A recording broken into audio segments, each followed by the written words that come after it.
Hello mga kabads, magandang tanghali po. Nandito ako ngayon sa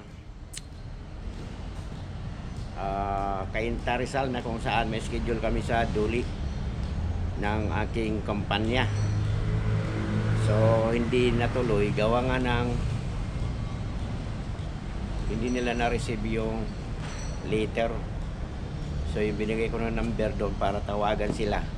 Kasi ngayon ang amin assessment, mag-uusap po kami, sobra yung number, kaya ni-reset po next Monday uli, September 30.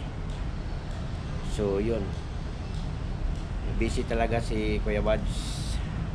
Sa inyo lahat dyan, magandang tanghali na po. Marian Sai Vlog, Miguel Love shout out. Idol Leaks TV, Miguel Love shout out. Love Brasero, Miguel Love shout out.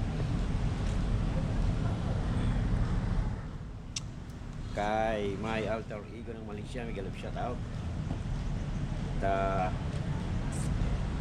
Sa inyo lahat po, Rostanay TV, Miguel Love shout out. Kabadilir, magandang tanghali, Miguel Love shout out.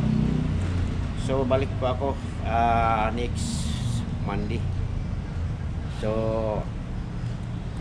yun lang muna mga kabads, at update ko po kayo. At pabalik ako, nasayang lang yung aking oras, hindi naman sila dumating.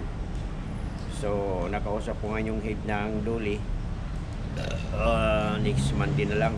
So sabi ko, sige, salamat po para matapos na itong problema.